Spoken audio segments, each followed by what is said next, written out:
आज की कहानी का नाम है पड़ोसी। दिल्ली की एक भीड़-भाड़ वाली सोसाइटी में लोग रोजाना अपने-अपने काम में इतने उलझे रहते कि किसी को किसी की कोई खबर नहीं रहती। यहाँ तक कि सामने वाले घर में कौन रहता, क्या नाम है, कुछ नहीं जानते थे। रुचि भी ऐसे ही एक फ्लैट में रहती थी। 32 साल की, सिंगल, कॉर्पोरेट जॉब में व्यस्त। सुबह-सुबह उसकी दिनचर्या तय थी। अलार्म, नाश्ता, टैक्सी, दफ्तर और शाम को लौटकर रात का खाना और मोबाइल स्क्रीन पर सोशल मीडिया स्क्रॉल करते-करते सो जाना। सामने वाले फ्लैट में एक बुजुर्ग अंकल रहते थे, शर्मा जी। रुचि ने कभी उनसे 2-4 बार नमस्ते के अलावा बात नहीं की थी। वो हमेशा अपने दरवाजे के बाहर बैठकर अखबार पढ़ते और कभी-कभी चिड़ियों को दाना डालते। उस सोमवार की सुबह शर्मा जी बाहर नहीं थे।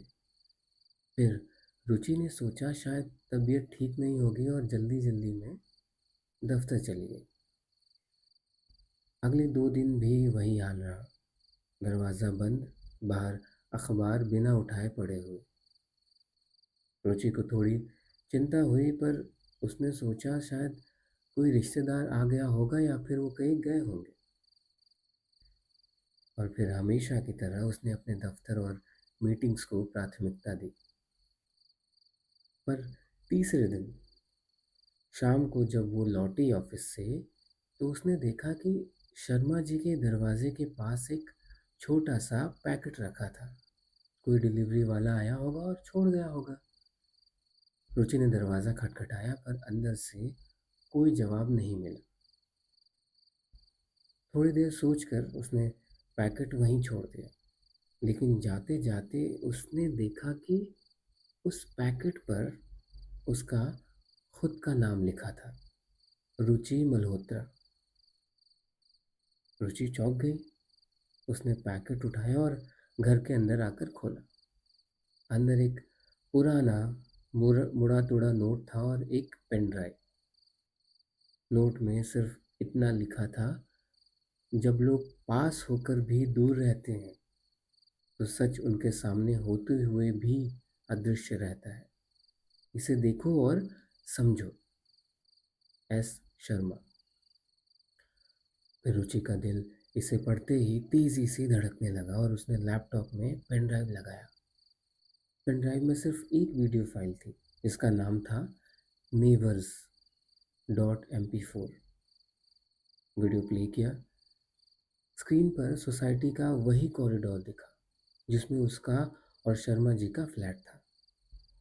ये CCTV फुटेज जैसा लग रहा था। कोई वीडियो में पिछले कई हफ्तों की रिकॉर्डिंग्स जुड़ी हुई थी। किसी को अपने दरवाजे से कचरा बाहर रखते, कोई देर रात चुपके से घर लौटते, कोई डिलीवरी लेकर अंदर जाते। सारी साधारण सी बातें। पर धीरे धीरे फुटेज अजीब होने लगा। हर दूसरे दिन देर रात कोई अजनबी चेहरे पर मास्क पहनकर शर्मा जी के दरवाजे के पास आता। वो घंटों खड़ा रहता और फिर लौट जाता। अब रुचि की रीढ़ में ठंडक सी दौड़ गई। वो सोचने लगी ये कौन है और शर्मा जी ने मुझे क्यों भेजा ये। अगले कुछ मिनटों में वीडियो के आखिरी हिस्से में देखते ही वो हिल गई। एक रात वो मास्क पहना आदमी शर्मा जी के दरवाजे पर झुककर कुछ कर रहा था। फिर उसने कैमरे की तरफ सीधा देखा और पेनड्राइव का वीडियो यहीं खत्म हो गया।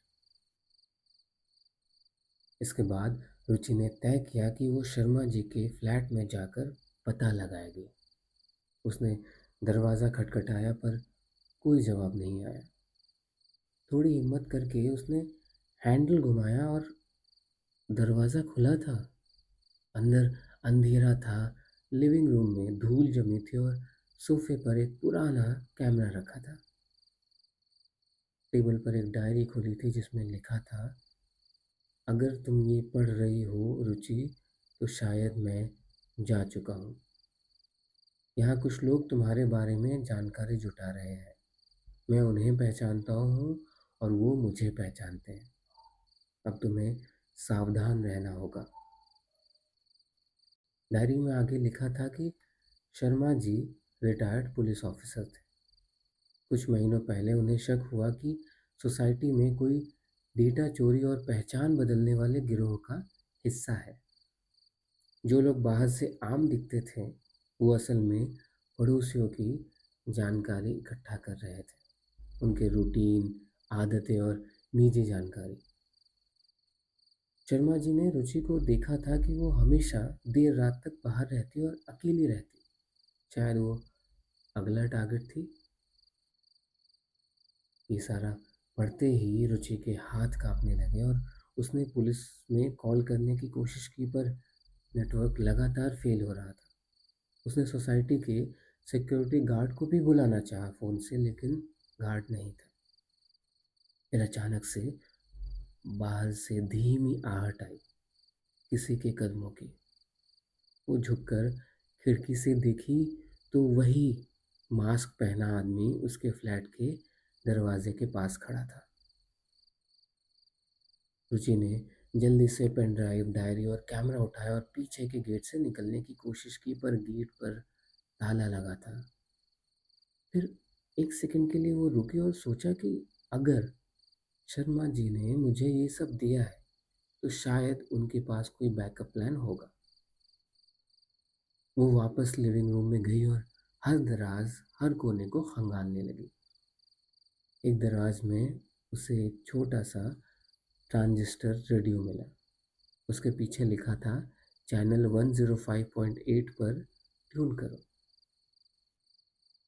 रुचि ने रेडियो ऑन किया और 105.8 पर ट्यून किया।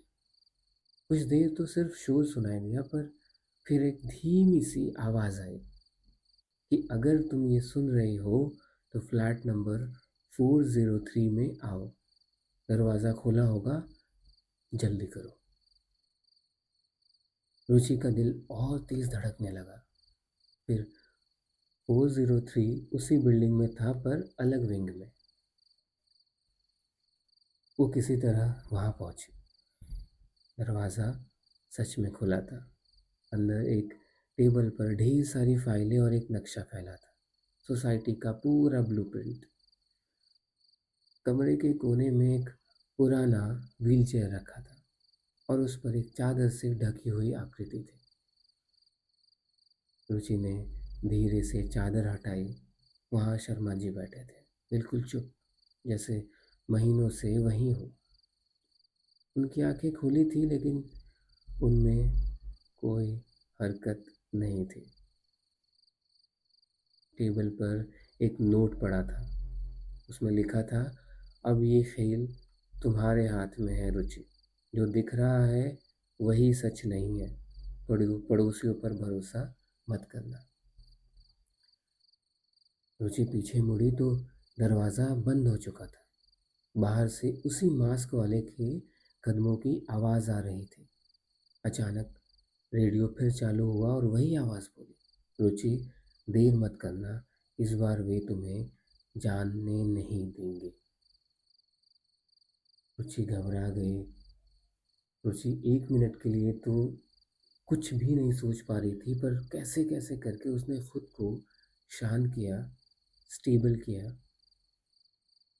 और फिर उसने एक पेपर उठाया, डायरी से ही फाड़ा और उस पर लिखा कि अगले 2 मिनट के अंदर तुम्हारा भांडा फूट जाएगा। ये लिखकर उसने दरवाजे के नीचे से बाहर की तरफ सरका दिया। फिर ये बाहर आते ही जो मास्क वाला आदमी था उसने पढ़ा और फिर उसे लगा कि रुचि ने शायद सब समझ लिया है और उसके पास पूरे सबूत हैं। इसी दौरान रुचि किचन के पास गई और उसके छोटे से विंडो में से फ़ोन में उसने अपने एक पुलिस का सायरन बजाया और उससे हाथ बाहर निकाल के बजाने लगी और उससे ऐसा लगा कि कहीं दूर से आवाज़ आ रही हो सायरन का, और वो मास्क वाला आदमी सुनते ही वहाँ से भाग गया और फिर कभी नहीं आया। रुचि ने शांति से कैसे दिमाग लगाकर अपनी जान को बचाया और उसके बाद उसने सारी जानकारी क्राइम ब्रांच को दे दी। आज की कहानी यही ख़त्म होती है। और अब आप आंखें बंद कीजिए और याद कीजिए आसपास के किसी पड़ोसी को, किसी अंकल को जो स्कूटर चलाते हुए या गाड़ी चलाते हुए रोज़ आपको मॉर्निंग में दिखते हो, गुड मॉर्निंग बोलते हो, और शाम को शायद बाहर जब आप वॉक करने निकलो तो मिल जाए। कभी कभी हाय हेलो होता है बट आप जानते नहीं हो। तो इस बार जब वो आपको कभी दिखे ना, संडे के दिन या किसी शाम को जब आप थोड़ा खाली हो, तो प्लीज़ 10-15 मिनट बात कर लेना। शायद बहुत कुछ या कुछ सीखने को मिल जाए। चलिए मिलते हैं एक और नई कहानी के साथ कल फिर। शुभ रात्रि। सो जाइए।